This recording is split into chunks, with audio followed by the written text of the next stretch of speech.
This episode of The Orthodox Conundrum is brought to you by Jewish Communal Fund, JCF, where strategic philanthropy meets impact. Tax season is the perfect time to open a JCF donor-advised fund, a smart, tax-efficient way to maximize your deductions while supporting the causes you care about. With JCF, you can simplify your charitable giving and recommend grants on your own timeline. Open a fund with just $5,000 and start giving with purpose. If you open a fund in 2025, JCF will grant $100 to an organization of your choice. Visit jcfny.org/Orthodox Conundrum to request an information kit. That's jcfny.org/Orthodox Conundrum. The link is in the description of this podcast. Our students don't necessarily listen to us, but they actually believe us. So if you say, don't go to X college because you go to X college, you won't be from, they won't listen to us and do what we want, just like our children. They'll go to X college. But as far as believing that my wise, sagacious teacher said, if I go there, I'm not going to be from, that's totally wormed its way into their hearts, and that sticks with them. And as Shayna said, it can become a self-fulfilling prophecy. I'm Scott Kahn, and this is The Orthodox Conundrum.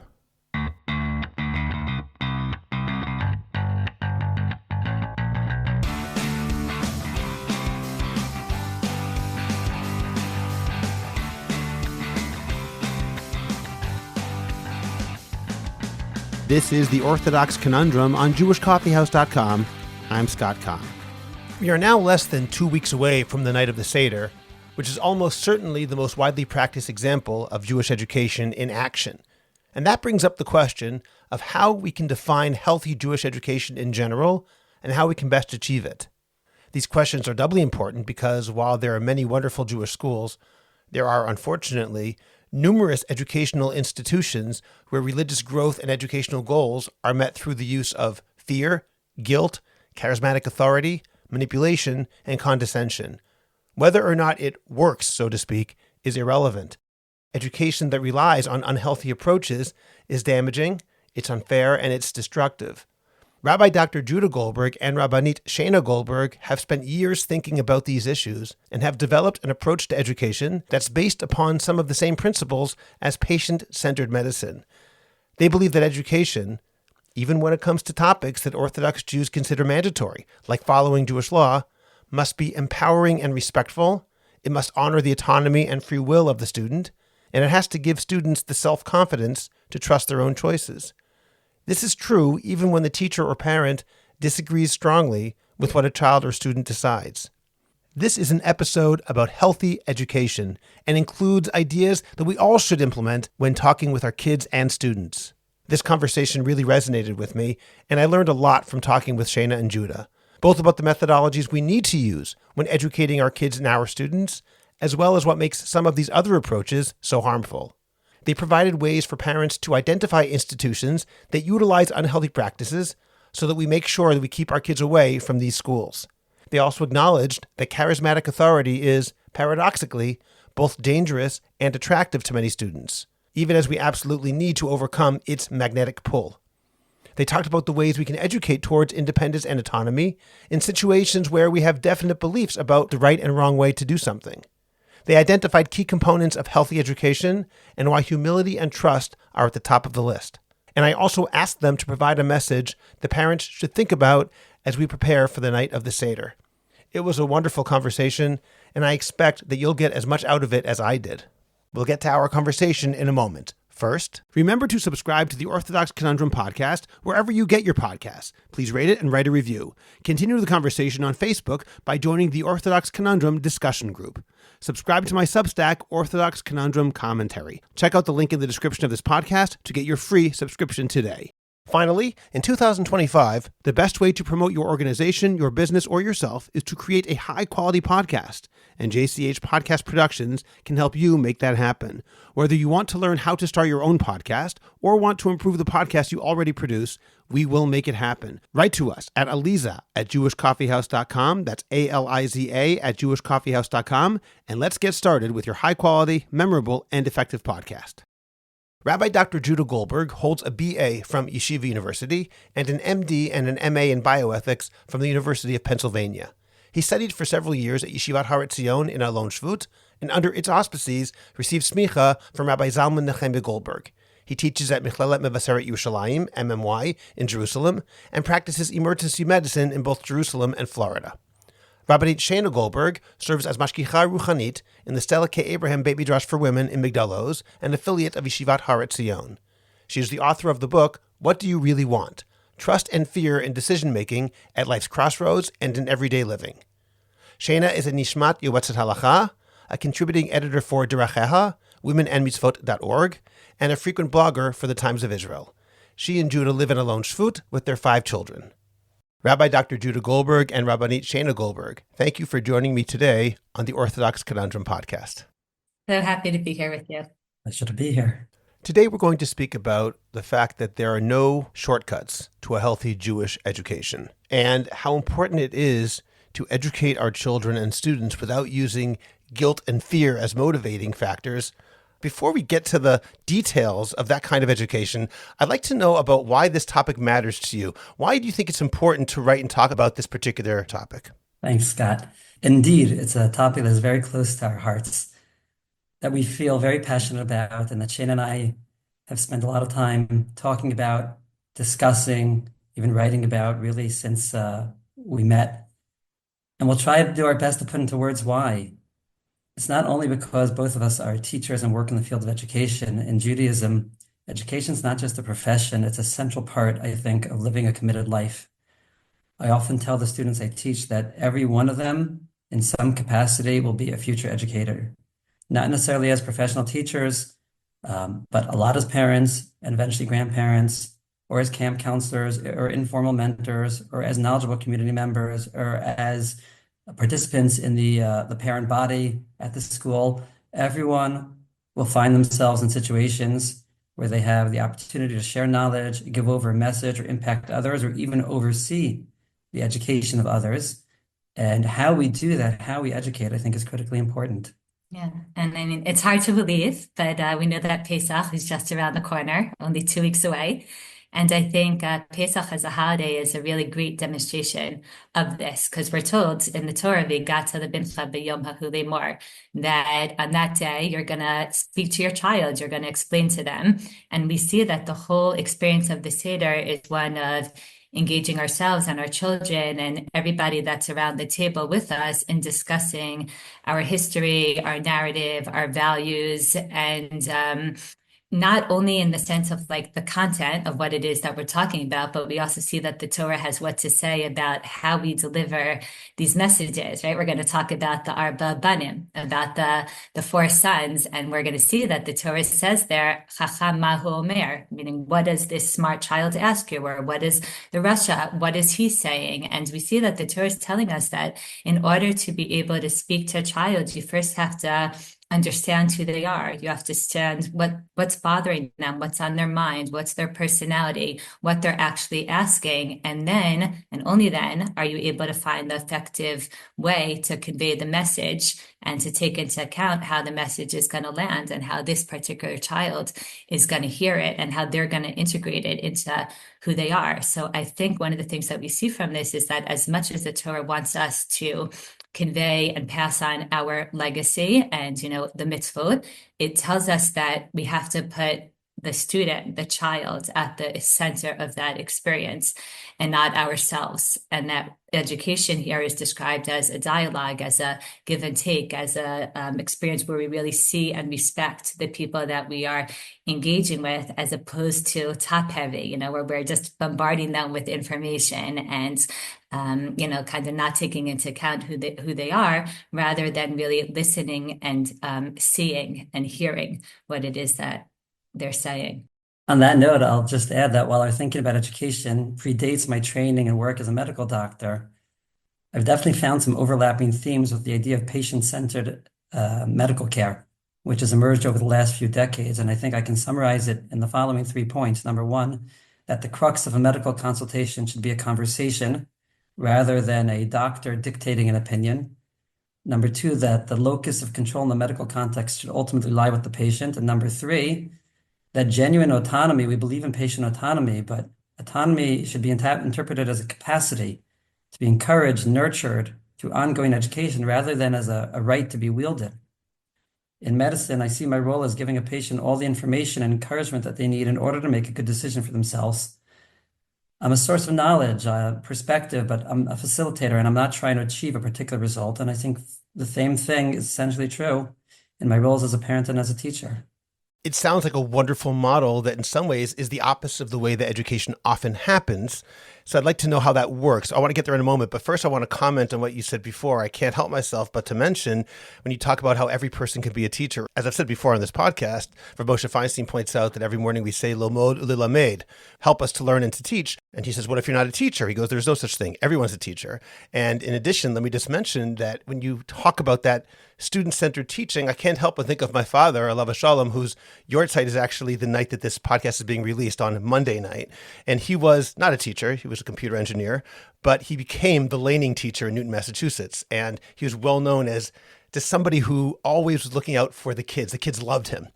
It would be like on a regular Shabbos, in between Mincha and Mariv, when everyone else go to Shalashus, he'd sit in the main shul and teach them laning, and he just made them laugh because they enjoyed being with him. It was about the kid, as well as, of course, imparting information. So I just wanted to at least mention that, because as you were talking, that's what I was thinking of. I'd like to ask a little more, though, Judah, about that patient-centered medicine as a model for student-centered education. When you mentioned that it's really about giving the patient autonomy and encouraging them, not trying to force them into a certain box or force them to a certain result. That seems not the way that education normally happens, because in education, typically we think of the Rebbe or the teacher at the front of the room, lecturing, imparting information. And obviously there are other models other than that, but that's the classic model. How can those two work together? I think a lot, first of all, has to do with the age of the students and who you're speaking to. And the same thing is true in medicine. Modern medicine believes a lot in patient autonomy, but it also knows that it has to be developmentally appropriate. And even there are situations in which patients are starting to lose their capacity, and it can actually become very challenging about both how much autonomy to give them and how to still encourage their agency, even as it's slipping away. I'll start with the other end. For all that we believe in patient-centered care, nobody thinks that 5-year-olds should be able to make their own medical decisions. At the same time, and this is very true, I don't work in pediatrics, but for the pediatricians listening, I'm sure they can attest to this.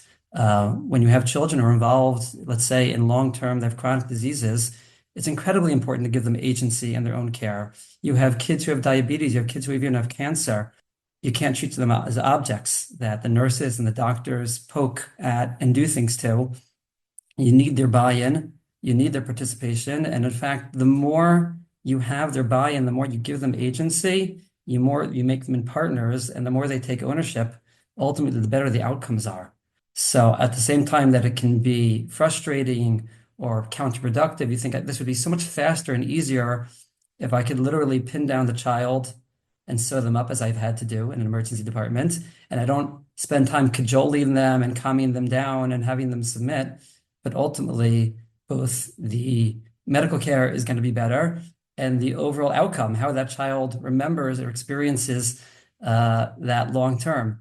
And forgive me for that long digression into this metaphor in medicine, but I think a lot of those same things are true in terms of education as well. Short-term goals, sometimes it works to just drill it down or to lecture or to stand, I imagine, at the top of Har Sinai and dictate, and the students are passive recipients at the bottom.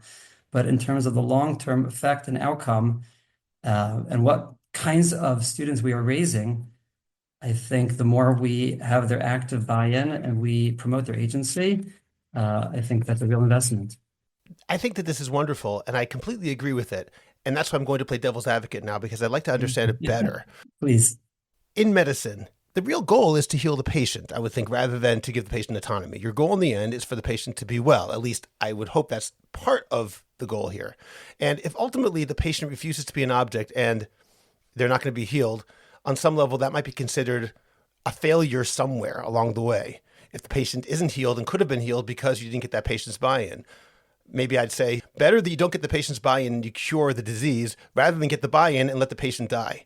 So on some parallel level, a teacher might argue, and again, I'm playing devil's advocate because I don't think this, but the goal really should be that you convey the information, and in the case of Jewish education, help them become Torah-minded, religious Jews who are Shomer Halacha, Shomer Mitzvot.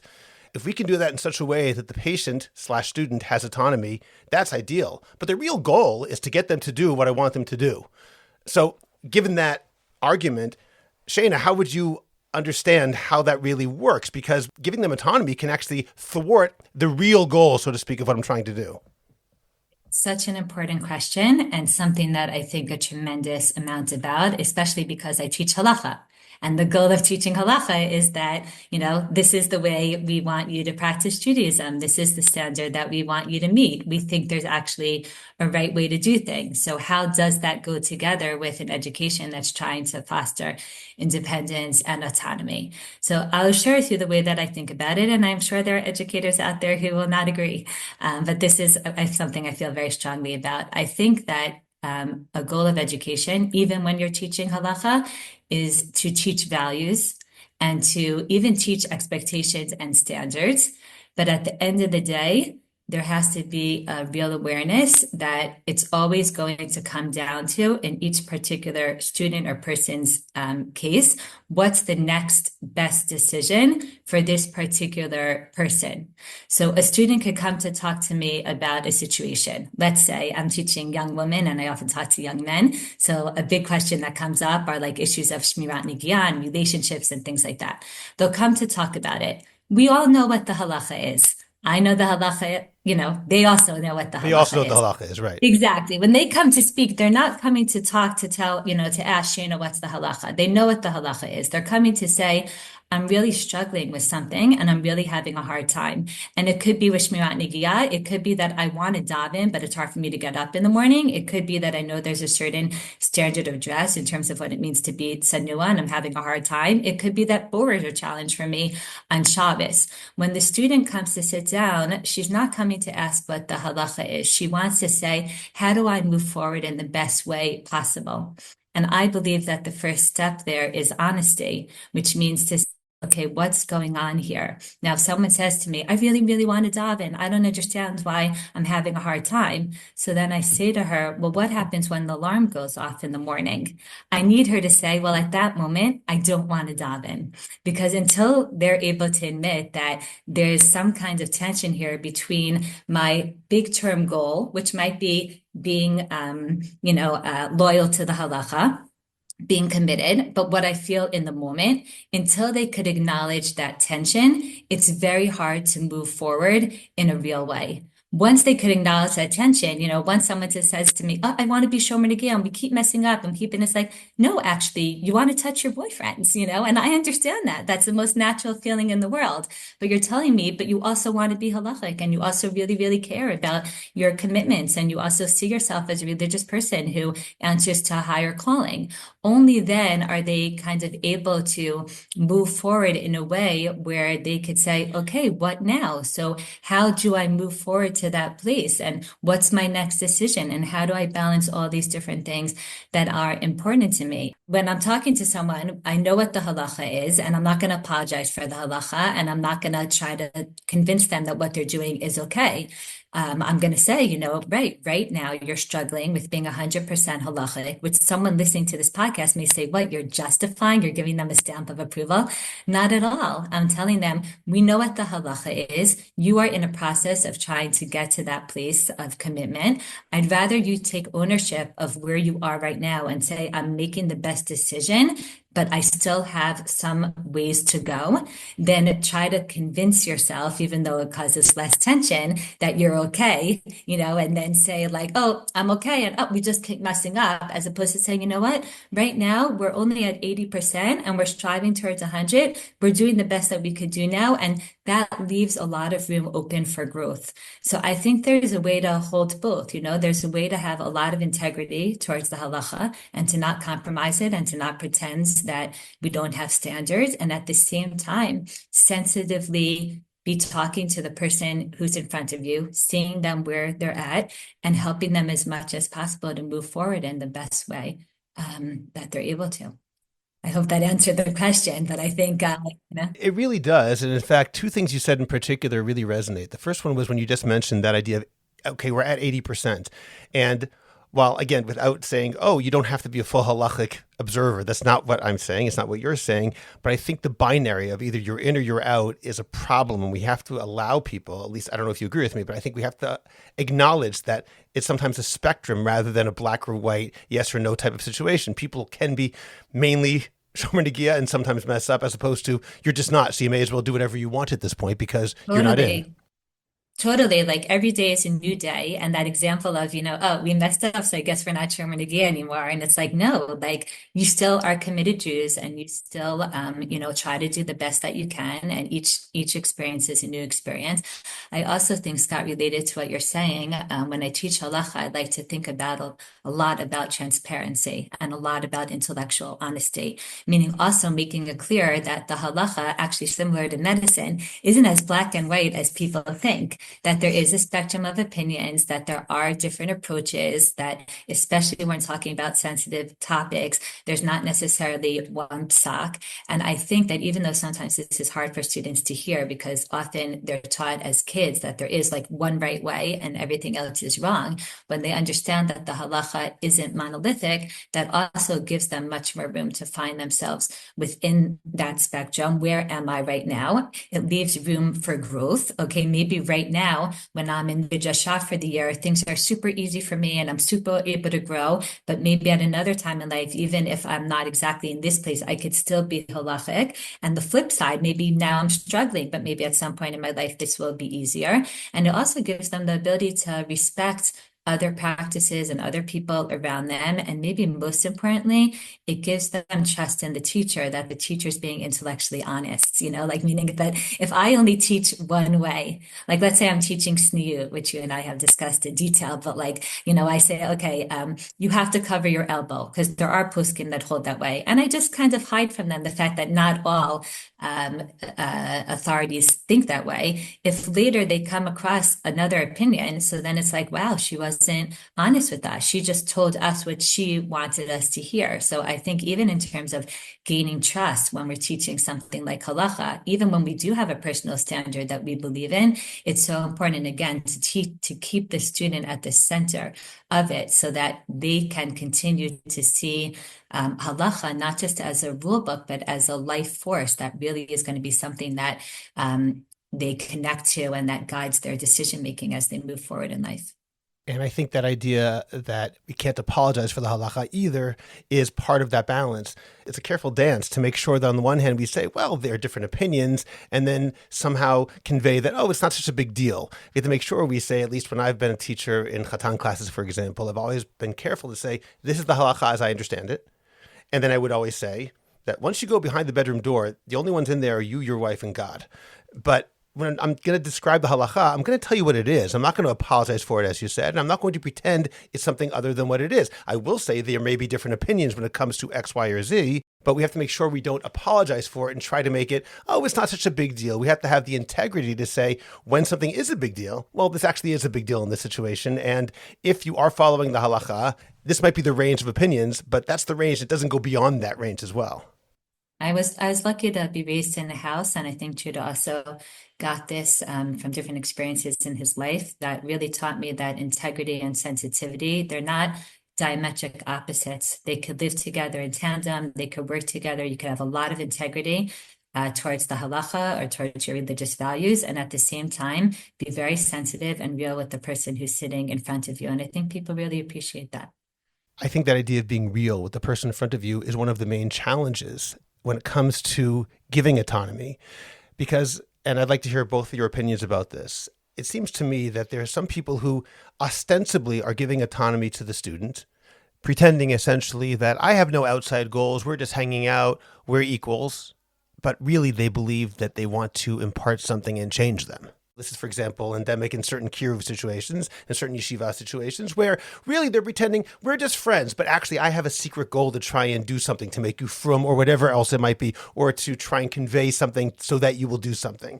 And even though mitzad echad, certainly as religious Jews, we want people to be shomer Shabbat and shomer mitzvot, of course, but that lack of integrity, that pretending to give autonomy when in fact you're actually trying to objectify them as opposed to treat them like a true subject, I think is a real problem. I'd like to hear what you think about that, this idea of objectifying students under the guise of giving them autonomy. Judah, do you have any opinions about that?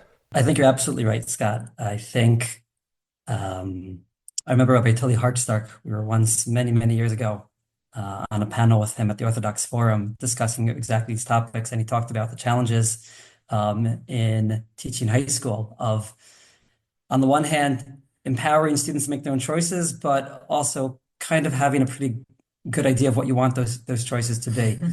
And I totally acknowledge what you're saying, that I think going back to the last point that you and Shayna made, we can't be disingenuous with not with our students, not with our patients, not with anybody.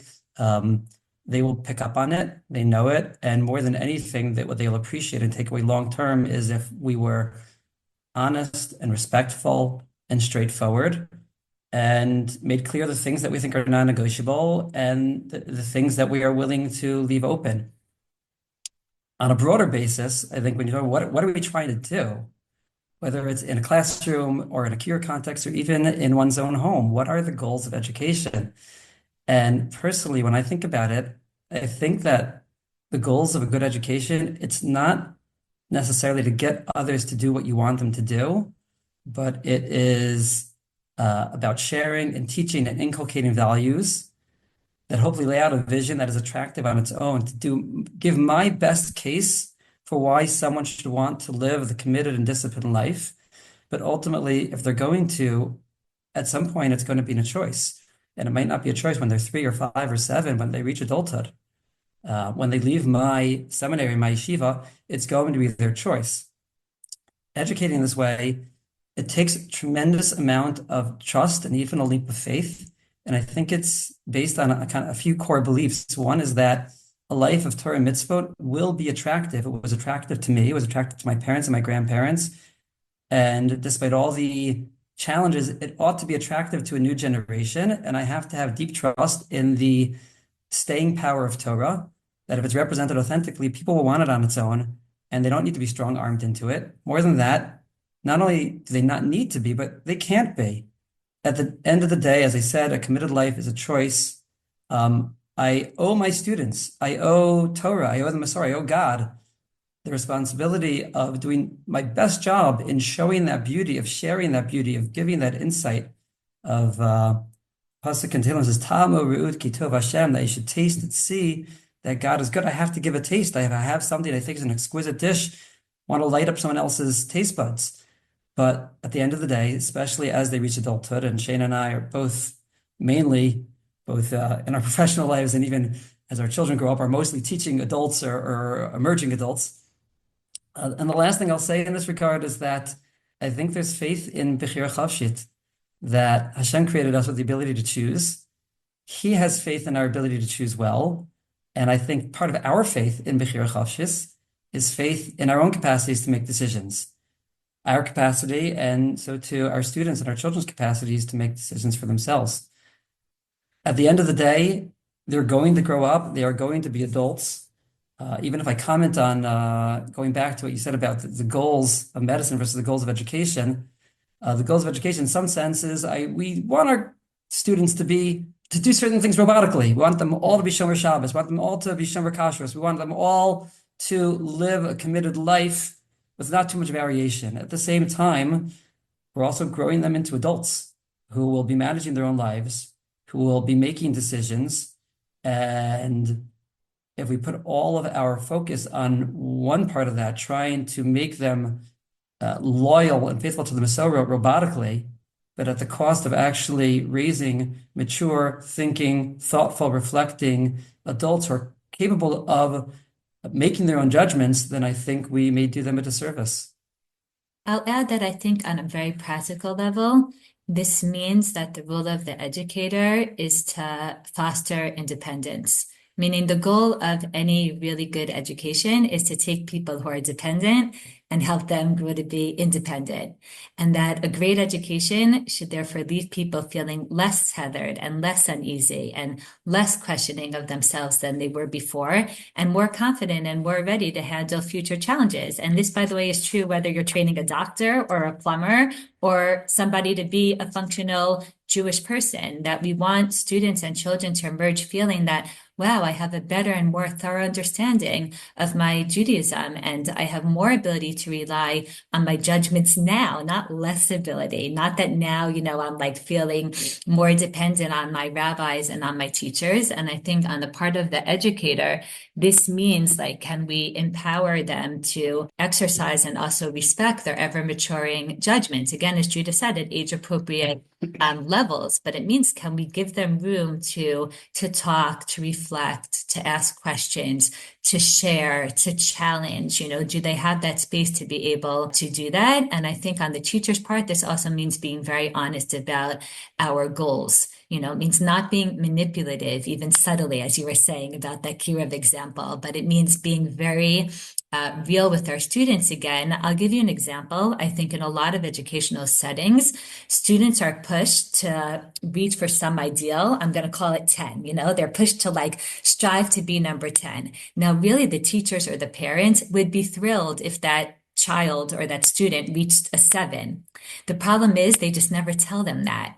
And therefore, instead of a student emerging feeling like, wow, look at me, I'm empowered, I'm motivated, I've come, a ways, like I've reached 7, somehow they're left feeling bad about themselves, as if they came up short, as if they weren't successful, because back to that standard that's being put up there as like this ideal, which we all believe is the ideal, except we have to be honest with our students about our goals. Our goal is that people move forward, that they move ahead, and that it's an ever-developing process in life, even if you never quite totally get to the destination. When we talk about those poles between manipulation and being honest, so it sounds like, oh, well, being honest is good. But there are times when being honest, I think, is actually a kind of manipulation as well. I don't think they're necessarily opposites. Let me give you an example that I've said this story so many times. I don't know if I witnessed it, which is what I think, or if I just heard about it. But at one point, I was in a particular place in a yeshiva, and there was a not regular teacher who was there, but a night Seder Rebbe who was there just that year. And he was talking to a certain student who was planning on going the following year to a university which had a very small Jewish population. And this student was planning on going there despite the teacher's constant efforts to get him to go to YU or a university with a much stronger Jewish life. And in the end, the line he said to him, if you go to University X, I'm going to tear Kriya. I'm going to tear my shirt in mourning. There's something about that where he's being very honest, so to speak, about his displeasure at that student's choice, but as complete manipulation by use of guilt. So can we talk a little bit about that? How manipulation on the one hand can be that subtle manipulation where you're pretending to be honest, but you're actually not. And then there's the manipulation of being very honest, which is that I think this is a terrible choice for you. And I'm going to make you feel guilty about it, even though that's also honesty, but it's guilt-inducing.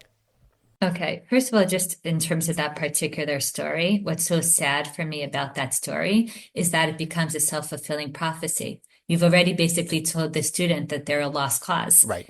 So like, why would they get to the college and to even try when their own mentors, educators, parents don't believe in them? So what, what motivation is left for them? The same way that I think sometimes in yeshiva, they'll drive home, like, you need to go to Minyan every single day. And if you don't go to Minyan, so you're going to fall off. And then you have a kid in college, it could even be in YU, but like they were up all night studying for a final or even studying for a bechina, and they slept through their alarm and they missed Shachris. And now in their head, as opposed to being like, oh, okay, I was tired, I was exhausted, I didn't hear my alarm, tomorrow's a new day, the feeling is, it's the beginning of the end. You see, my Rebbe told me this is what was going to happen. So I think it's so...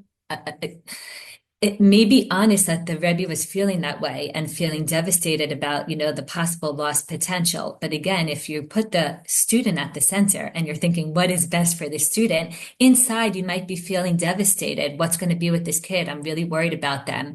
But if you want to empower the student, then you want to give them hope and trust that they're going to be able to overcome the challenges that that are in that are going to be before them. I guess there's real challenges when it comes to this kind of education. I guess Judah, maybe Judah will talk a little bit about the guilt, since I think he experienced a lot of that in his own education. He'll speak about the guilt and the fear, and then there's something else that's also on my mind to add. Let me just add one thing first before you go, Judah, because what you just said, Shayna, I'm thinking as you were speaking, how there's no better example of a non-student-centered education than saying, I'm going to tear Kriya, which makes it about me, the teacher, rather than Totally. about you, the student. Totally. And again, a teacher is allowed to feel sadness. A teacher is even allowed to feel, again, devastation, or feel like, wow, what's going to be with this kid, or worry or concern. Certainly as parents, we're allowed to feel that way. Are you able to take that pause before you respond and say, this isn't about me and my feeling. It's about what's going to ultimately be best for the person in front of me. And that's not simple. And I don't think that we always succeed, especially as parents, where we're more invested.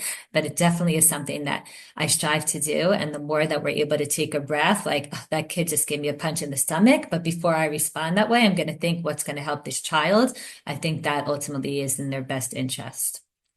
I definitely want to speak to a lot of dimensions of, Scott, what you said and the story that you told. First of all, one of the epiphanies I had in education is that our students don't necessarily listen to us, but they actually believe us. So if you say, don't go to X college because you go to X college, you won't be from, they won't listen to us and do what we want, just like our children. They'll go to X college. But as far as believing that my wise, sagacious teacher said, if I go there, I'm not going to be from, that's totally wormed its way into their hearts, and that sticks with them. And as Shayna said, it can become a self-fulfilling prophecy. In terms of fear and guilt in general, I think it comes back to, again, what the goals of education are. If it said, I have a particular outcome, my goal is student came into this yeshiva, slated to go to X college, and my goal is to redirect and make sure that doesn't happen, then you pull out all the stops. You do whatever you can, fear, intimidation, manipulation, to make sure that it doesn't happen, guilt. If you're saying, actually, there's a long, long lifetime ahead, and we are building a human being, we're building a Jew, and I am making an investment that's not good for this kind of upcoming decision, but long term, then all that fear and guilt may be counterproductive. There's a lot of fears involved in raising Jewish children and teaching Jewish students. And number one, let's put it all on the table. Will they be from? Will they want to embrace the things that have been important to us? Will they make them central to their lives the way they have been central to ours? And so much of a Yetzer Hara to want to kind of find the easy path to that and to guarantee that. And those fears are really, really understandable. But the question is, do I want to let those fears control how I educate? Are the students ultimately going to be better off if they can't trust themselves or their judgment? I think, unfortunately, sometimes well-meaning educators do use fear as a motivator, and it's very powerful in the short term. But often the teachers aren't around actually to see the long-term consequences, especially the industry that Shayna and I work in, and the Shana Arts programs. I like how you call it an industry.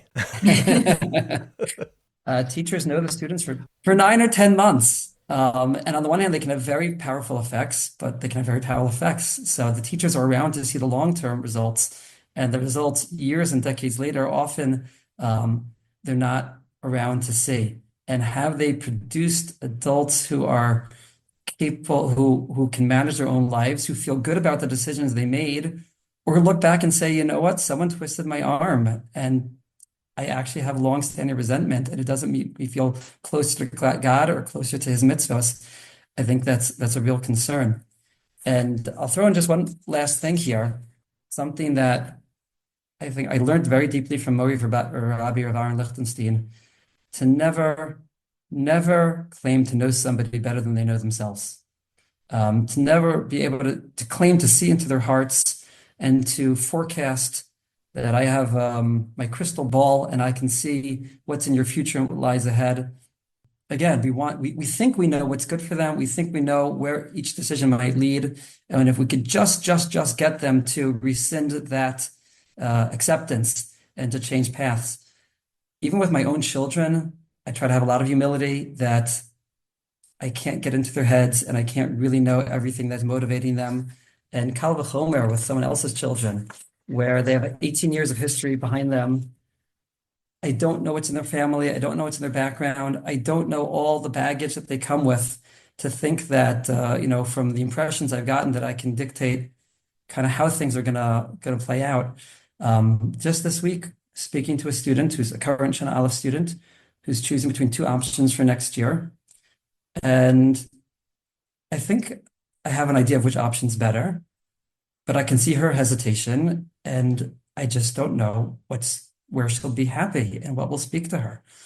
And it would be so easy. The Sahara is so attractive to say. And if I know she believes in her teachers. If I say it, it's not so much that she'll believe it, but it'll be too heavy to avoid, and yet to have that to hold back, not because I want to promote her autonomy, because I really don't know what's going to serve her, and she has to know it for herself. I don't know it for her, and I can't know it for her.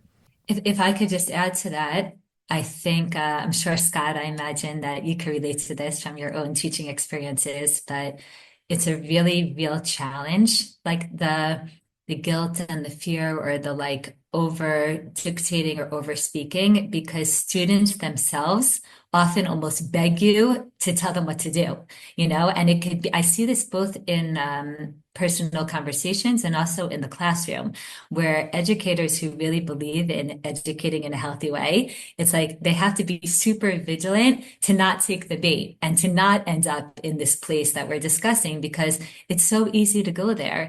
And in the moment, it feels so good. And it even feels like it's appropriate, because here you have a student who's feeling stuck about something, and they're overwhelmed, and they're looking for advice or direction. And they actively sought you out as a mentor who has, more life experience and maybe more wisdom.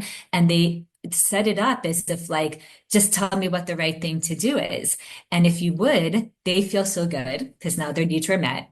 And you feel so good as an educator that you were able to be there to provide that. And everyone's l'shem shamayim, and everyone's happy and fulfilled. But the problem is, as Judah was saying, that it's often only true in the short term. And that long term, when somebody looks back and they feel like, whoa, a major decision in my life, I never really decided on my own, and I never really took agency over, and I never really owned it. Sometimes when they look back, they feel like you were the responsible adult, like you were supposed to tell me that I have to own this. So in the moment, it feels so good, but in the long term, I think we have to tell them, guys, like, we could guide and we could listen and we could share and we could help make sure that you're thinking through things, but this is really where I feel like there are no shortcuts to growing up. There are no shortcuts to becoming an adult. Rabbanit Tal, who I know you recently spoke about with Rabbi Tag, and always used to say, impotentem. There's no shortcuts in life.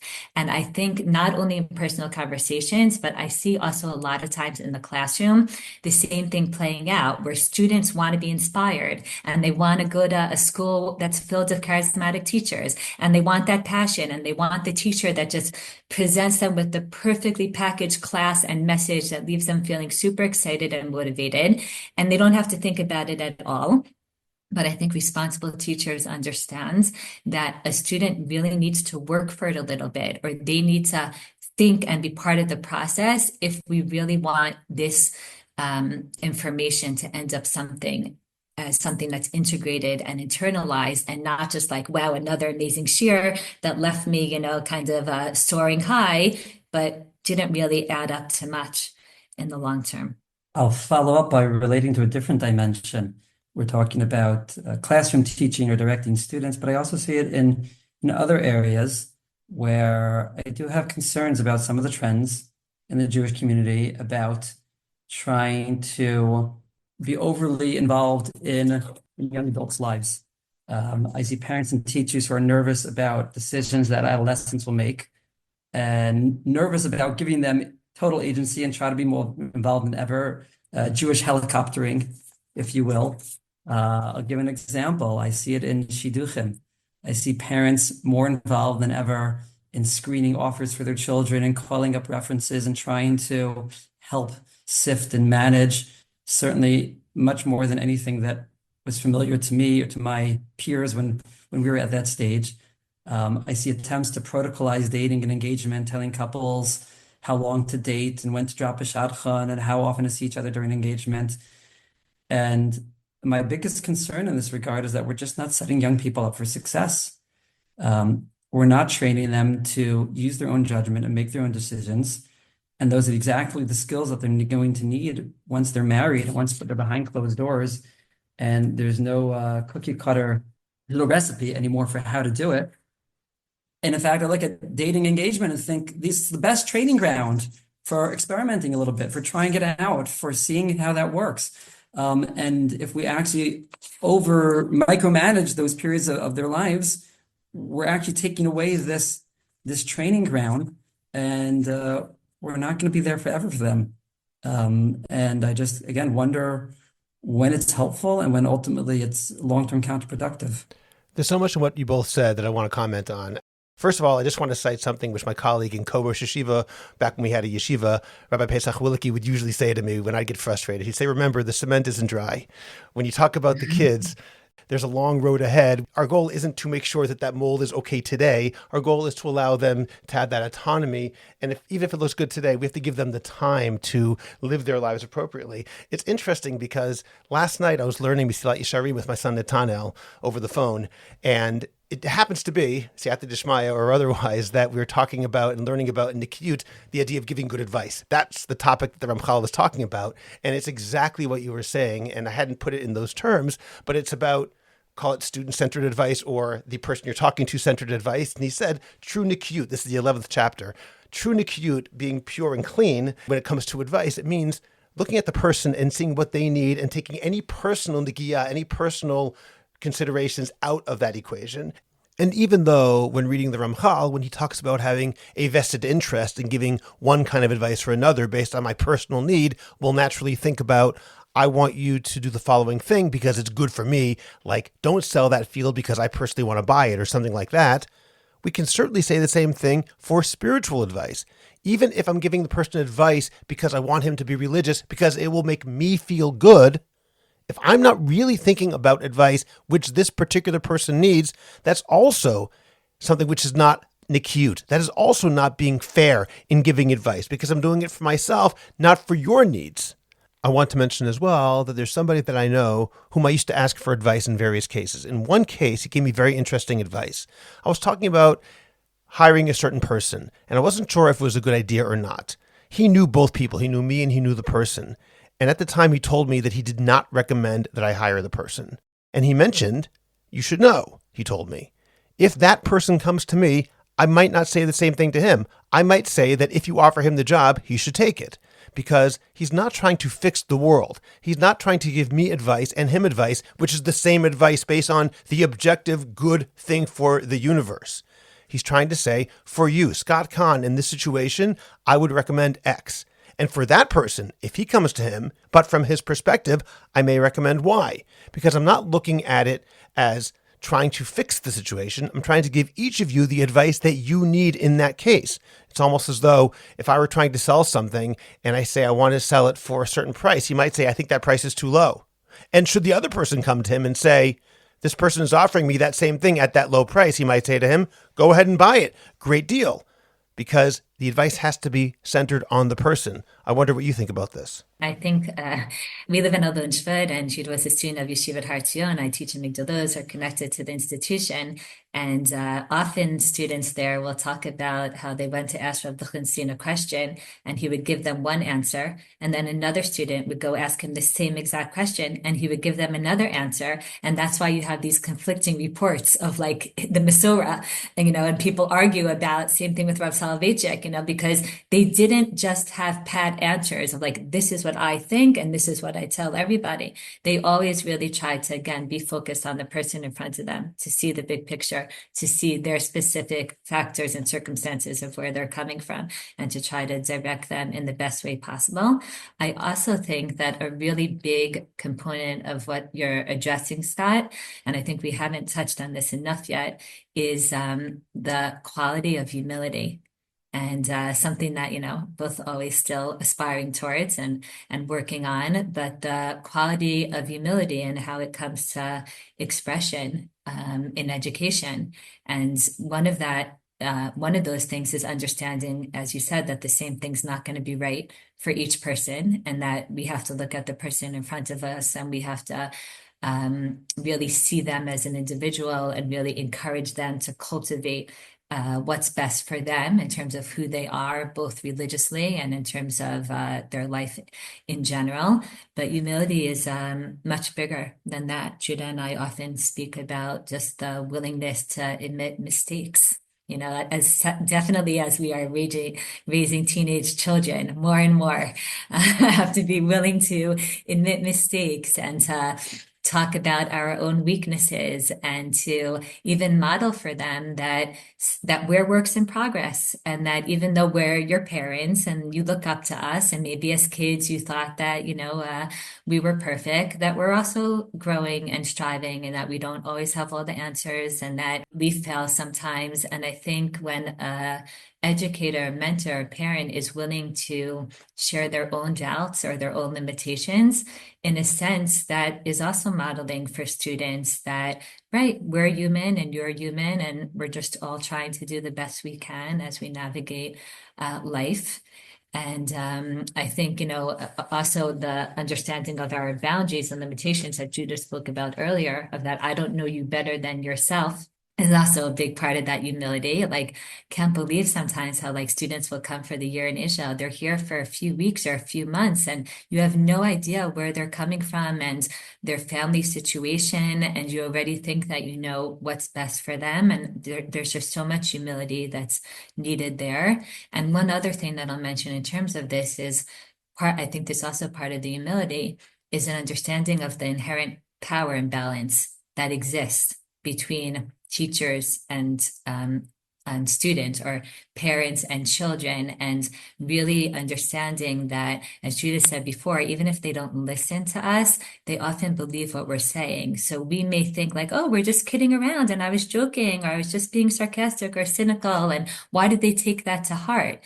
But it's not understanding that there's a power imbalance, and that your charisma could kind of sometimes crowd out their own ability to kind of find themselves. And often afterwards, there could be this painful reckoning of like, the teacher didn't give me space. Or as you said, the teacher was almost needy for me. The teacher was needy for me as an audience, or for me as a protege. And I think, and I mean, in Migdalus, as in many institutions now, they've moved over to calling, all the female teachers Rabbanit. And I very much like to be Shayna, because I said to him, not that I don't think that it could happen if someone's called Rav or Rebbe or Rabbanit, but it's very important to me that relationships with students at least have within them the potential to evolve one day into mutual adult relationships that aren't frozen in time, and not like I'm the teacher and you're the protege, and it doesn't matter if now I'm 65 and you're 45, like we will forever be stuck in that. And I think part of that again is the humility to realize I'm meeting this person at a certain point in time.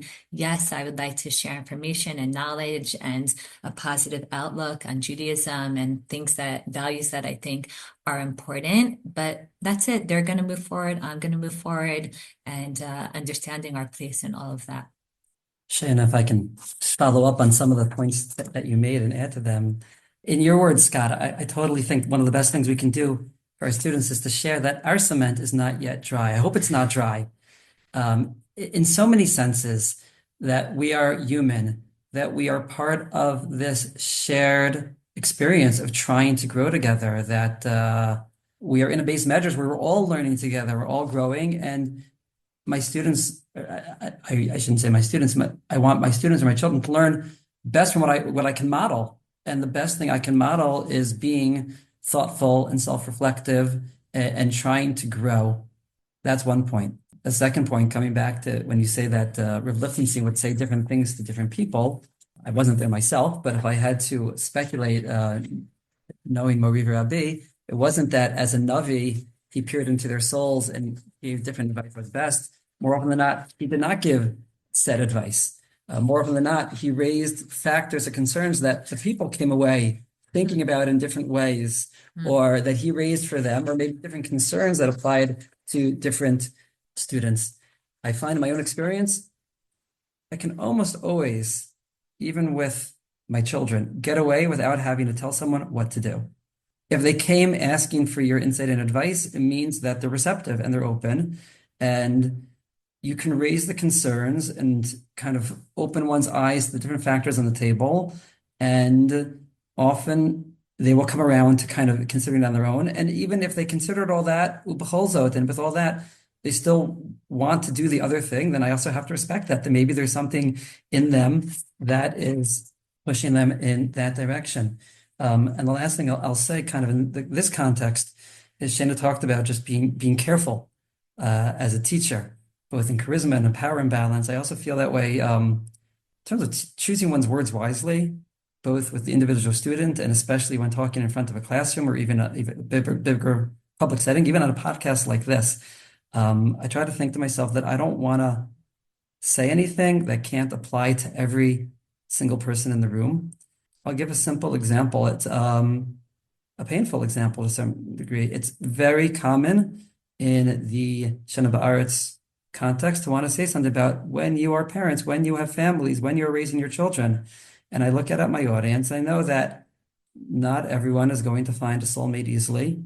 For all kinds of different reasons, a family might not be in everyone's future. And I don't want someone turning around in 20 years and saying that they weren't talking to me because that education wasn't meant for me because I wasn't included.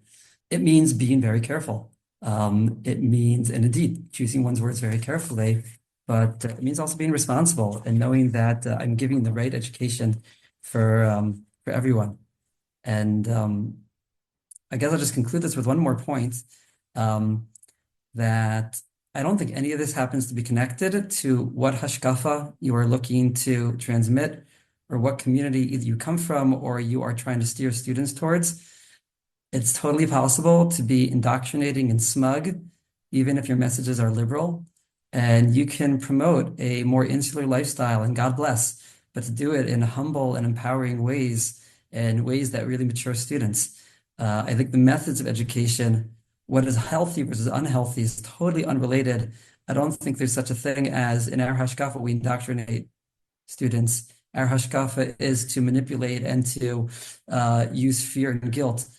One wants to teach a more conservative hashkafa by all means. God bless, but I think even that can be done ought to be done in healthy ways that have a broad view in mind. I have the honor of producing a wonderful podcast with a fantastic childhood educator named Alana Gelnick in Great Neck, New York.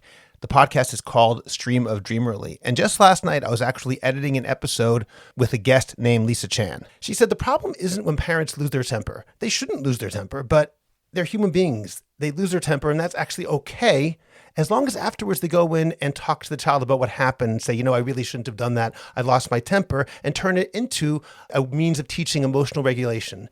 The problem is when the parent says, whatever, they'll get over it. Then you have a problem. And this idea of dialogue, this idea of saying that we're not perfect either, that we are not up on the mountain bringing down the luchot, and everything we say is Torah min hashamayim. Sometimes we make mistakes as well. I think that what you just said is a very, very important point. Along with that, this idea that you've said, Lamed lashoncha lomar einei yodea, teach your tongue to say, I don't know. When you give someone advice, when they ask for advice, on some level, that's almost a failure. Meaning, the ideal should be, as I've always heard Rav Soloveitchik, and I didn't have the zechut to ask him things personally. I was from Boston, he was from Boston, but by the time I was old enough to care, he was no longer in the public eye. But I always heard that when people would ask him advice, not halachic advice, but in general life advice, his attitude would be not to tell them what to do so much as, but, well, if you do this, this will happen. If you do this, maybe this will happen. And essentially to empower them to figure out what decision should I make rather than telling them this is what you should do. And perhaps we should really think of giving someone the tools to figure it out for themselves as an ideal. If someone asks me for advice and I tell them I really don't know the answer, let me help you work it out, that might be an ideal rather than a failure of my giving the person what the person asked for. I think that's true. I'll speak to your second point first, and I'm sure Shayna has what to say about both the issue of charisma and being able to level with your children about your own not that Shayna has failings that I don't. I think we both could recognize that. But maybe she could talk about leveling about my failings with my children. But coming back to the second thing you said, I think that's true. Again, everything is age appropriate and has to be developmentally appropriate, but at least with the clientele that I teach and engage with, emerging adults, adolescents, if I can describe what happens when they come wanting to talk something through. Most cases, they have some choice sitting in front of them, and there's some preconceived notion about what the right thing to do is. Sometimes they feel it from on high. Sometimes, as they quote one of I call my arch nemesis, either everyone or the people that everyone says I should go to camp X, but I think maybe I'm thinking of going to camp Y. And I find myself often in the position of saying to them, I'm giving you your bechir chavshis back. I'm telling you that it's not cut and dry. I say, first of all, the very fact that you're sitting here, because if you believed what everyone said, then you would just go ahead and do it. But the fact that it clearly doesn't sit well with you, you clearly want to talk it over and mull it. So that's okay. And I'm here to promote and encourage your bechir chavshis, to consider these two options, to think deeply about them. Here, I may have some insight to share. I may have some perspective. I may have something, and that's all good decision-making starts with doing really good research and collecting information. And I try as much as possible to end every interaction by saying, I trust that you can make a good decision. I really believe, I'm optimistic that you have the capabilities to reflect internally and to come to the conclusion you'll figure out what to do. Rare cases, it's a really bad idea. Really, the rare cases, honestly, they're rare cases. And then maybe a little bit more careful in trying to illustrate where I think the danger points are, the pitfalls that they're not thinking about. But again, often they come to it on their own. Even with my own children, when I talked before about how much one has to censor oneself in terms of what you want to do, I've learned that even my facial expressions, like that subtle roll of the eyes, I didn't think they were going to catch. There are places where I know my children have to make a decision, and they have to live with the consequences, and it involves a certain amount of experimentation. And I don't even want them going into it thinking that Abba doesn't really believe in that. I know that it's detrimental long-term to their well-being. Sometimes I succeed, sometimes I don't, sometimes I have to backtrack. Sometimes I guess going back to, sometimes it's blowing your temper, and sometimes is I let something slip. I threw that out, but I actually have to say, like, I dial that back, and I don't really want that to affect your decision-making, and I really empower you to think about this carefully. I think that's really, I try to strive for that when it comes to what it means to be a consultant. I don't have so much to add to that. I just think that part of what I would want to educate my students or my children towards is to beware of the overly charismatic figures in their life. I want them to pay attention to those butterflies in their stomach. I want them to know when they feel like someone's not giving them room and someone's not really hearing them, when they get the sense that it's not really about them, but it's about the educator. I want them to pay attention to those kinds of things, because I think many of us are internally programmed to be able to notice when something's not feeling right to us and we're not being given agency, or someone's not respecting us, somebody's not trusting us.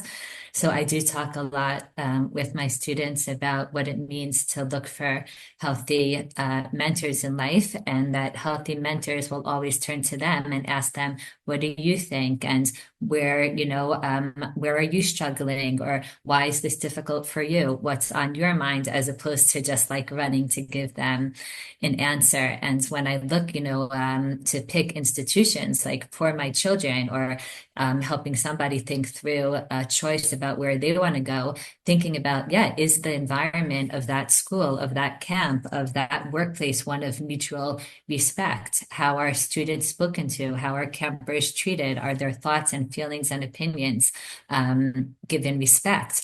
Or is this like subtle undertone of condescension, of preaching, of mocking, of belittling, even if it's not completely, direct, but it's kind of there. You could often feel that when you walk into an environment. You could get a sense of like how they look at the students, how they speak about them behind closed doors. Kind of walk into the teacher's room and you get a sense of, do they respect their students? Do they look up to them? Do they learn from them? Or do they look at them as kind of like, ignoramuses who are silly and innocent and don't understand the world, and it's our job to teach them and show them the way? That's something that I think parents should be paying attention to when they think about, all kinds of decisions in terms of what's right in educational environments. I want to ask you about that exact issue of institutions that sometimes rely upon charismatic authority. Now I'm going to speak from personal experience as an educator.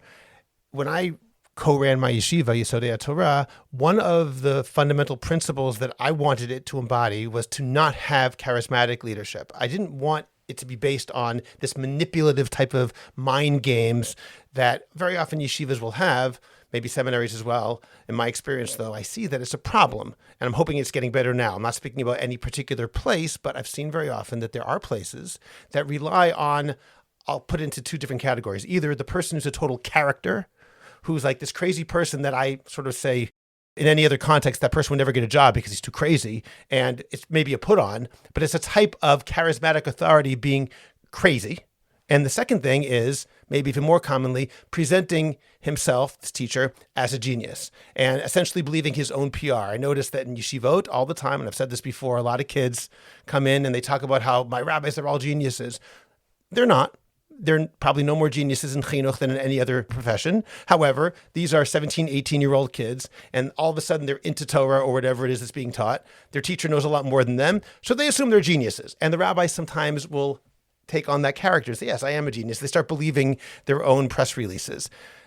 When I had my yeshiva, we decided, and I decided it was actually something which mattered to me from my own experiences, that I did not want to have any of that. There are not going to be any geniuses here. There are not going to be any characters here. We're going to be who we are, and we're going to have no manipulation in terms of mind games. I can't promise that everyone always did that, but that was a goal. The problem is this, which is that I learned that students want that. And in fact, we were far from a perfect yeshiva. I don't want to pretend that we were the model of education. Far from it. I think, however, one of our problems in recruiting was that we didn't have those crazy characters. We didn't have those, quote unquote, people who presented themselves as crazy geniuses who will tell you everything and will mock you and condescend. And even though it sounds, who would want that? Crazily enough, students often want that. And the fact that we didn't have that was in some ways a detriment. It made it more difficult. I don't regret it because I don't think it was right. But at the same time, it actually made it more difficult for recruiting, among other problems we had. And I'm curious if you could comment on that. How do we do that? Meaning students often want that charismatic authority. I want to teach them that that's not good for you. And this goes back to what I said before of like how easy it is to fall into this trap and to take the bait because students are almost asking for it. I'll tell you like what I tell parents when they're thinking about how to guide their kids in making these kinds of decisions. Talk to alumni, not alumni who came back from their experience a week ago or finished, the camp, whatever. Like talk to people who are a few years out, because when you speak to alumni and you ask them, what was your educational experience like, or what happened to you in camp? A lot of times with perspective and with some life experience, they could tell you, they could reflect, and they could say, well, at the moment, the environment seemed oh so exciting. The teachers were so charismatic. But now that I'm a few years out, I could tell you there was a lot of negativity, or there was a lot of mocking, or there was a lot of belittling, there was a lot of guilt. Alumni, they're able to reflect because they usually know, has this continued to be a positive force in my life, or as I've gotten farther away, do I look at it as like it was nice for an 18-year-old, but there's no way I would ever want to go back there? And I think there's some kind of real reckoning that happens. And you do see it. You do see that people are able to reflect with time and with experience. So I think that that's one thing that could help us get insight and information about these kind of things. I also think that a lot of times when a school thrives on that, a way to kind of know is to ask like, oh, does this school have people who are kind of a little bit outside of the staff? Like, are there mental health professionals? Is there someone that a student could talk to if they feel like something made them uncomfortable or something inappropriate happened? Are mental health needs even discussed? Because when a school is kind of working off of these kinds of methods of like charisma and guilt and fear, then real life in terms of like not everybody is always, at their best, or some people suffer with OCD or depression or anxiety, and there's people to turn to, or we know that our teachers aren't perfect and sometimes they may do something that makes you uncomfortable, and here's an address that you could go to.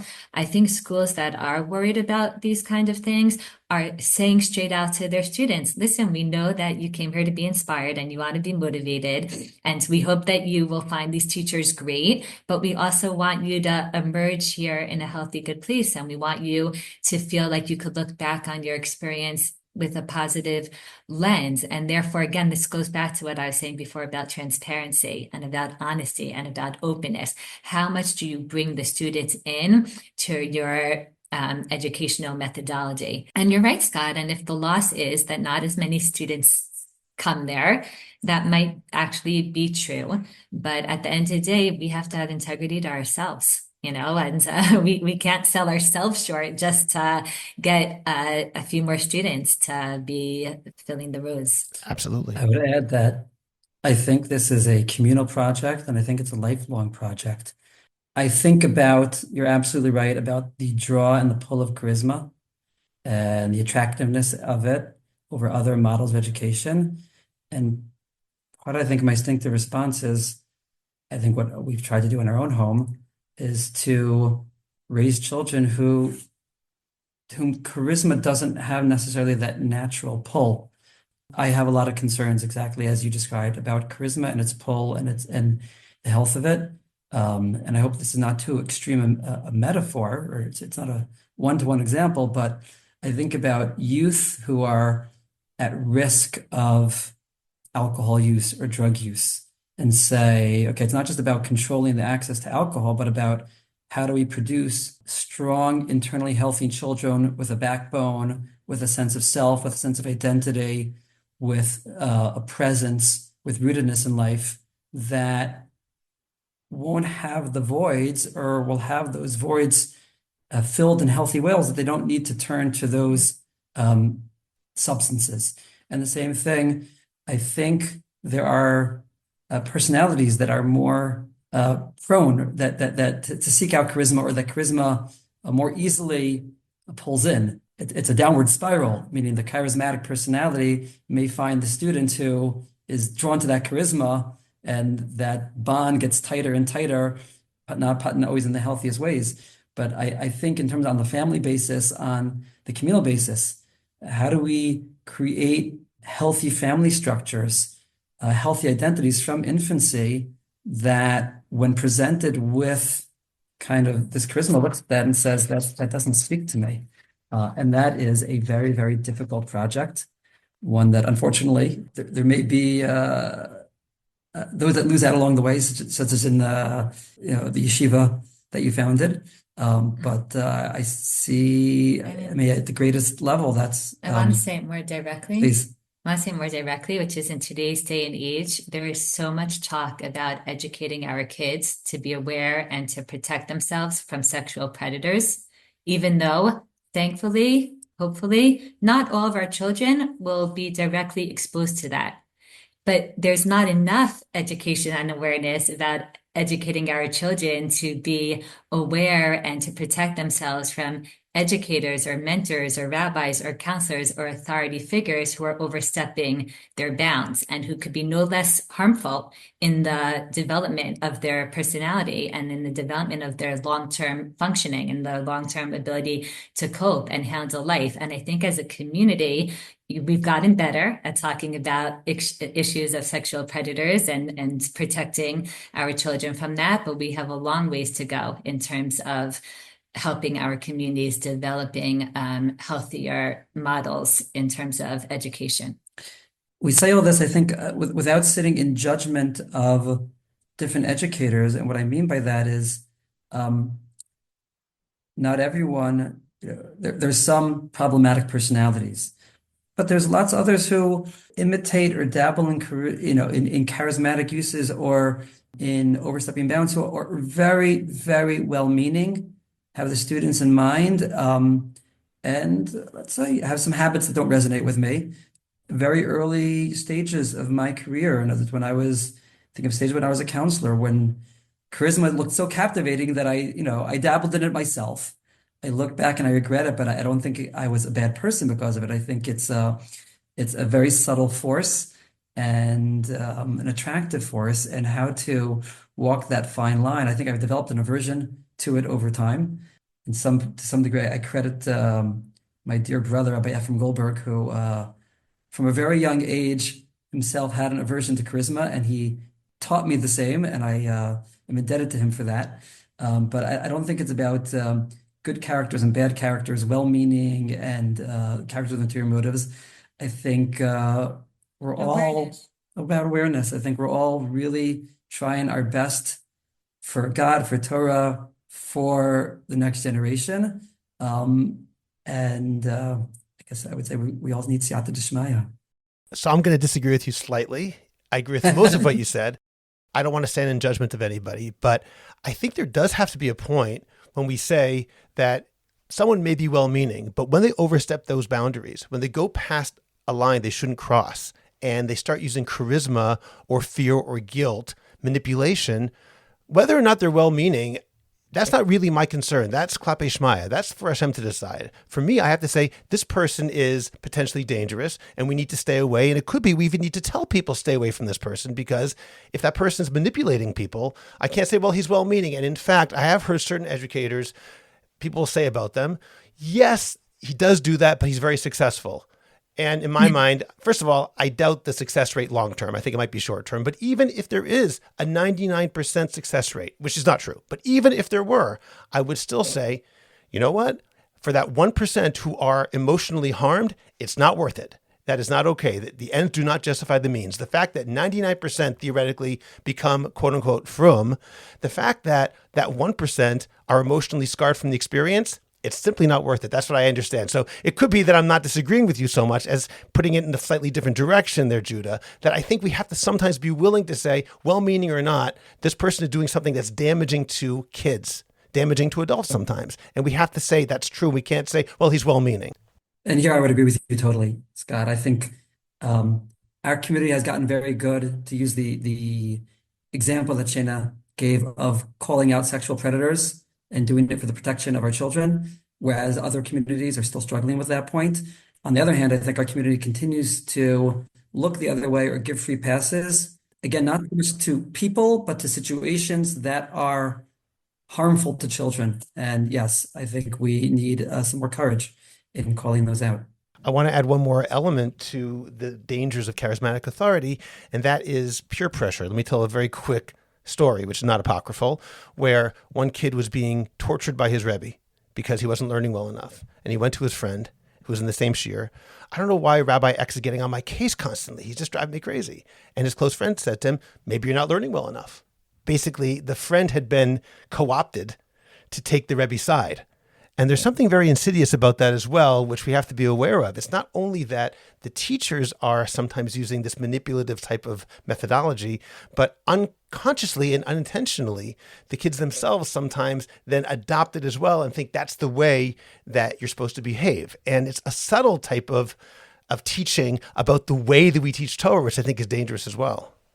I think a lot of this goes back to what we were talking about earlier, that, the short term versus long term. In the short term, as you said, the picture looks so pretty. People come out the way that you want to. They were inspired and they went through some kind of process and journey. And it looks like the messages really were effective and made a difference. And I really like to try to keep my eye on the long term and to have, that bigger perspective and to not resort to those things that will, in the moment, maybe get you to learn more, as you said, get the student going, but long term may leave them completely disaffected and completely, disconnected from their Judaism. And it takes a tremendous amount of patience and tremendous amount of humility. And the number one quality that I look for in educators is humility. And it's not something that you could fake, it's something that has to be real. And I think you could feel it. And I want students to really be able to understand that. And the price of it, as you have said many, many, many times, is that in the education may look on the surface less effective, but long term, I think that's only for Hashem to judge, and only the people themselves know what it means for something to be effective long term. And even, by the way, when you're going back to the example of like the teacher that's 99% effective, even if the 1%, that 99% effective on the outside may look like they're in happy marriages and they're raising from children and whatever. You don't know what's going on the inside of people's lives. And oftentimes you will speak to adults who say, I don't even know how I got here. And I don't even know what I'm doing. And I don't even know how I ended up marrying to this person or living in this community. Or, it's like they're like, it's a shell kind of. And we want people who are integrated, healthy people who feel, again, agency over their lives and a real joy and a real connectedness to their Judaism, even if it may not look as perfect as the ideal that you were striving for. We talked about the dangers of using fear and guilt in education. And I think we also have to address the fears that students have, or the parents of students have. Students have fear of missing out. It looks like it's a really good show over there. It looks like everyone is on fire and they're captivated and they're doing well. And here we're just trudging through hard texts and it's not quite as fun. And I don't feel myself changing or growing, or what if I get to the end of the year and my friend looks totally different and I kind of look the same. Our students have all kinds of fears, and we need to teach them to trust themselves, to trust Torah and God, and to trust deep education. And to know ourselves that it's okay if they don't understand it right away, because usually in a few years they'll come back and they'll say, okay, now I get it. Or now I look at my friends who it all looks so pretty for, and I see that it's much more complicated. And we really have to have a lot of trust in ourselves, trust in them, trust in HaKadosh Baruch Hu, trust in the beauty of Torah, as you said early on, trust that these things carry themselves and that our role in them is more minimal than sometimes we like to think. And I think education towards that doesn't start, certainly not in the year in Israel, not even in kindergarten. I think it starts from the cradle of living with that kind of trust and optimism. So let me ask a little bit about some of those components that make up healthy education, because we've talked about what one shouldn't do and some of the goals that one should reach for, this idea of autonomy and giving them trust, and of course, humility. What else can we do as teachers and as parents? I'll give you one example of something which I've tried recently to do with my 15-year-old. I can't promise that I've been successful all the time, but when she asks me something about what's going on in the news or something about a hashkafic point or whatever else, and she says, what do you think about this? I've been trying to recently say afterwards, what do you think? Now, I can't promise that's always going to be effective. She's 15 years old and she has her own way of thinking about things. But to me, I realize that might be a method of trying to say that I trust you. It's a way of saying that I'm curious about what you have to say, and that almost from a perspective of Talmidai Eter B'Kulam, you learn the most from your students and, of course, our children as well, that I can learn something from her. It's not just a mechanism. It has to be, I really want to hear what you have to say. Maybe you can teach me something too, and maybe I can teach you something. What are some of the methods that you would suggest that parents and teachers use in order to foster that guilt-free education leading to autonomy and independence? I picked up along the way an acronym that I try to keep in mind called WAIT, which stands for Why Am I Talking? And it's so easy, both as a parent and as a teacher, maybe as a parent, you don't always get the respect of your children, but certainly often students, they give you the platform and the soapbox that sometimes your own house doesn't give you. And it's so easy, they ask a question to start pontificating, and one has to sometimes stop and ask the question, why am I talking? That the growth here is going to happen by other people reflecting openly and contributing, not by my pontificating. And Scott, I think you're right, across a host of areas, certainly religious and spiritual responses, but also political and sociological engagement. And here in Israel, thank God, the youth are very politically engaged, and everyone has something to say. And that I think that's something totally to be encouraged and to be nurtured. I'll also add, and I think this is a footnote on something I said before about what happens when someone comes to talk to me. What about when I think it's a really bad idea? So even there, if I can share my concerns and the student, if I just shut it down, then I've done the thinking for them. And a bad idea won't happen, but the next bad idea, they're no closer to shutting down the next bad idea. Whereas if I try to help them think it through and see why some of the things, they whitewash some concerns, they're involved in magical thinking, they really downplay some pitfalls, then I've actually helped them, not with this decision, I've helped them with the next decision and the decision after that. I think those are components as well.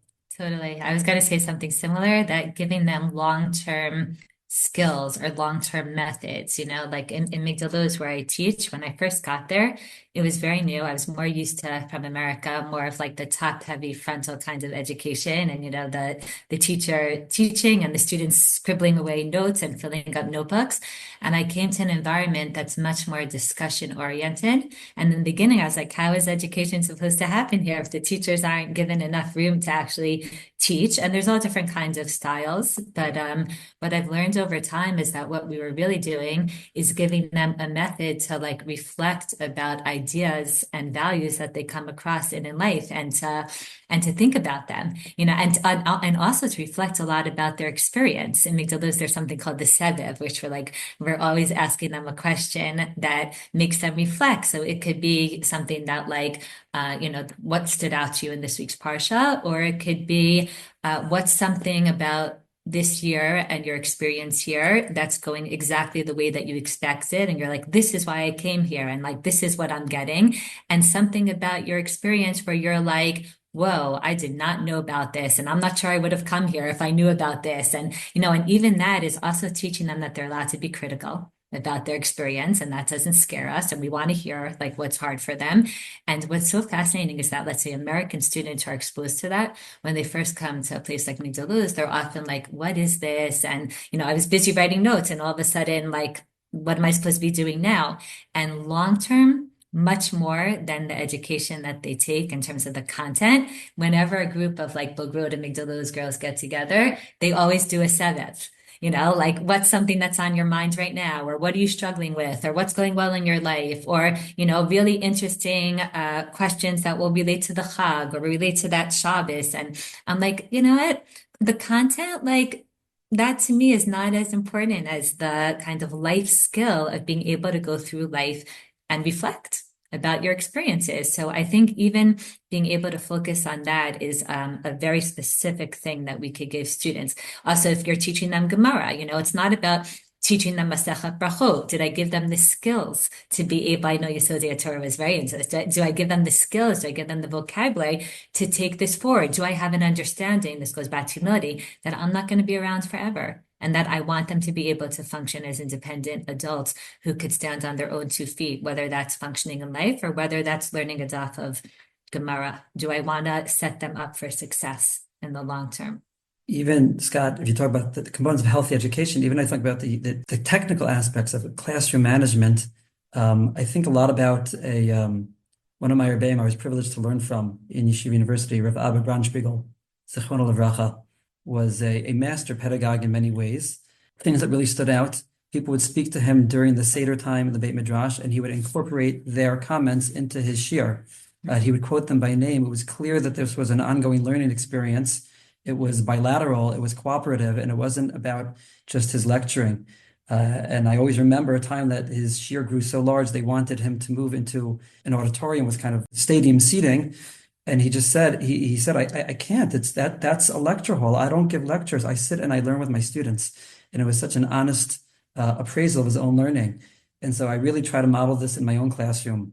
I try to engage with students. Something I've learned is to call on them by name. It means so much for a student to be recognized by their name and not just to call on a hand. If they have an idea, I write it with their name on the board. And I've had students who take pictures at the end and send it to their parents because they're so proud of having contributed something. I think there's some ways we can engage and empower and involve. But I'll admit that it also has its drawbacks. Frequently, I start a year of learning by saying to a classroom that there's two types of teachers. They're the ones who have the Masorah from Har Sinai and can give you the Torah like Moshe Sinai. And then there are the ones who are not doing that, but they're sitting and learning, and we're sorting through this material together. And I am not Moshe Sinai. I don't have the Masorah, so I try to be the latter. Many audiences that appeals to, and Scott, similar to your experience in Yesodei Torah, I definitely had at least 1 year when they got up and left, or the next class, my attendance had dropped in half, and I learned that, okay, apparently some people are looking from the Masorah from Har Sinai, and that's okay. And sometimes you have to give it to them if that's what they're looking for. But as much as possible, I'm trying to encourage people to become participants and active participants, and to understand that I am in exactly that same place, and I am a participant along with them. One of the biggest takeaways I'm taking from this conversation is the need for parents and educators to actually have emunah in themselves, but also emunah in the power of Torah itself. If we really believe that Torah is a way of living which is positive and life-affirming and will give good things to our children and to our students, then if we have to use mechanisms to get them to do it, we're really saying that I don't think this is so strong. It can't stand on its own. If Torah truly can stand on its own and somehow we fail to communicate that, that's a failure of communication.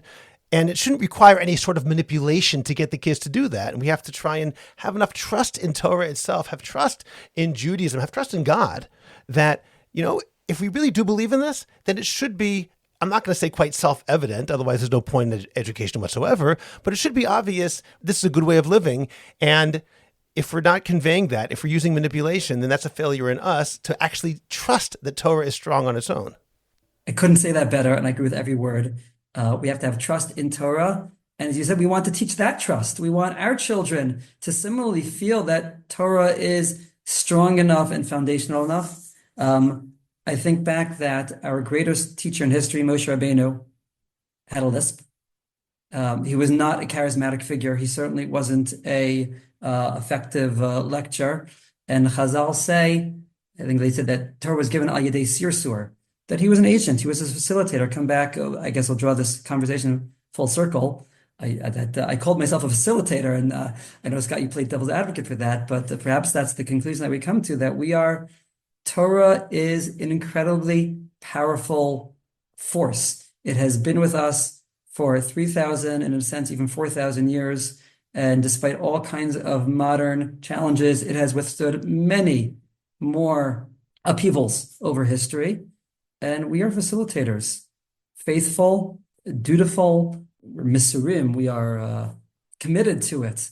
But ultimately, we are facilitators, or if allow me to bring one more mashal from Chazal, that Chazal say that the Aron, Abrit, the Holy Ark, and it was Noseit Nosav, that it looked like the adults, the Levim were carrying it, but it really was carrying them. We are playing our roles, but the Torah will carry itself, and it will carry the Jewish people. The more faith we have in that, the more faith we demonstrate in that to our children, I think the more they will internalize that faith themselves. The last thing that I'll say is that students feel it. They know when you really feel that way. They know when you're authentic. They know when you're genuine. They have a real ability to kind of put their finger on something that feels real to them. And even though they're attracted to the charisma and it's very appealing and very exciting, at the end of the day, they know when somebody's being honest with them. And even if they can't verbalize it in the moment, I do think that they have the ability to feel that and see that. And we have to respect that about them and about the Torah that we teach. Let's bring this to a close with a final question, a quick question. It may not be a quick answer, but a quick question. As we approach Pesach, we approach the Seder, the ultimate moment of Haggadah, the ultimate moment of transmitting a Masorah, transmitting, teaching, trying to teach our kids about what we've learned from our own parents and from our own teachers. If you could give parents listening a message, what would you want them to think about as they approach the Seder this year? I think for us, the Seder is not about how many amazing Divrei Torah, how many complex ideas we share, what genius, Pirushim are given. We actually try to stay away from that, and everyone just sits with like the text, and it's more about the conversation and then the interaction and the reflection and like, wow, what do you notice here, or what's standing out to you, or what's bothering you, or what's really exciting you, and make it alive as opposed to just kind of channeling and regurgitating a lot of things that we heard and we were told, but how could we ourselves experience the Seder? And that also involves trust that we as parents and our children, we could carry this by ourselves. We don't need to rely on, the newest Haggadah that came out with the newest explanation or whatever. A lot of times those things are distracting, and just the interaction that happens between the parents and the children around the very basic text, we find to be the most exciting. I would echo every word that Shayna said, and I think this is a great follow-up to our last conversation about trust in Torah. I agree completely that in my experience, the Haggadah text is very simple and yet magical. It doesn't need a lot of frills on it. It doesn't need a lot of additions. Just let the Haggadah speak for itself, in my experience. Let the Haggadah, let the matzah, which has no taste and yet has carried us through history, it speaks for itself. I guess along with the why am I talking, that's true for so many things in education. The material is really powerful. The more trust you put in it, the more others will see the magic in it. We are facilitators. Let it do as much of its own work as possible. I will add that we are, in some ways, we are spoiled as Israeli parents. Why is that? In Israel, school ends a good week or more before Pesach. So there's not time to fill up lots and lots of notebooks with Wortlich on the Haggadah.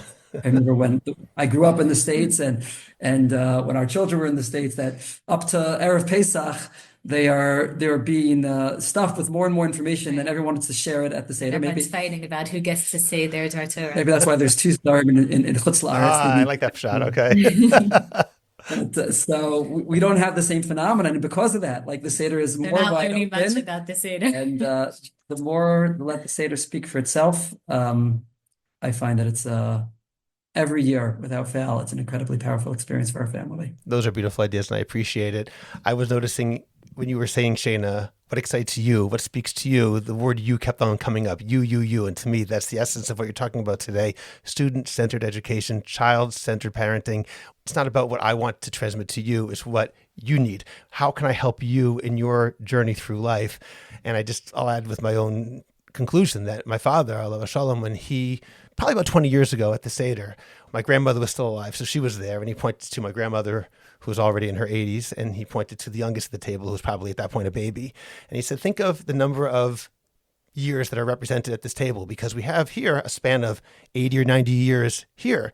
But my grandmother was once a child at a table with 80 or 90-year-old people at the Seder also. He says, here at our Seder, we have 150, 160 years of experience of transmission in this one moment. And as you were saying, I was also thinking, Vigad Televincha, you speak to your children, but Bavor Ze Asa Hashem Li, Hashem did this to me. It's about the personal experience and transmitting that experience so our children can have that experience as well in that student-centered way. That's just what I'm thinking right now. But I want to thank both of you, Judah and Shayna. It's always, Shayna, a pleasure to speak with you. And now, Judah, I can say, now that I've met you, it's a pleasure to speak with you as well. I always am so enriched by talking to you, and I'm so appreciative of this conversation. It probably came across to all the listeners how much this means to me personally, these ideas about avoiding charismatic education and the importance of doing student-centered education, and this idea of thinking of patient-centered medicine as a model of sorts. I think that's a brilliant insight, and I'm genuinely appreciative that you joined me today. Thank you. Thank you so much, and it's our privilege to be involved in this podcast, which we hope commemorates appropriately your father's yahrzeit. This episode of The Orthodox Conundrum is brought to you by Jewish Communal Fund, JCF, where strategic philanthropy meets impact. Tax season is the perfect time to open a JCF donor-advised fund, a smart, tax-efficient way to maximize your deductions while supporting the causes you care about. With JCF, you can simplify your charitable giving and recommend grants on your own timeline. Open a fund with just $5,000 and start giving with purpose. If you open a fund in 2025, JCF will grant $100 to an organization of your choice. Visit jcfny.org/Orthodox Conundrum to request an information kit. That's jcfny.org/Orthodox Conundrum. The link is in the description of this podcast. Subscribe to the Orthodox Conundrum podcast wherever you get your podcasts, and please rate it and write a review. Please visit jewishcoffeehouse.com for other episodes of the Orthodox Conundrum, as well as many other great podcasts, including Intimate Judaism, The Maimonides Minute, Chochmat Nashim, The Francisca Show, and Let My People Eat. I'd appreciate it if you go to Apple Podcasts and rate and review the Orthodox Conundrum. It takes literally 2 minutes. It's just giving a certain number of stars and writing 1 or 2 sentences. Please like the Orthodox Conundrum podcast on Facebook and join our growing Facebook group, the Orthodox Conundrum Discussion Group, where you can feel free to discuss issues in Orthodoxy in an honest and friendly environment. Finally, do you have a message that needs to get out? Do you want to promote your business, your organization, or your cause? The best way is by producing a podcast, and Jewish Coffee House can make it happen. I have experience producing hundreds of podcasts, both for myself and for satisfied clients. Whether you want to learn everything you need in one day, or relax and record and let me do the heavy lifting, Jewish Coffee House Productions will work with you to make it happen and make it even better than you imagined. Let me help you today. Write to me at scott@jewishcoffeehouse.com or go to jewishcoffeehouse.com, click on Productions, and sign up for a free consultation. Make your voice heard, promote your cause, sell your product, and engage an audience now. I'm Scott Kahn. This has been The Orthodox Conundrum on jewishcoffeehouse.com.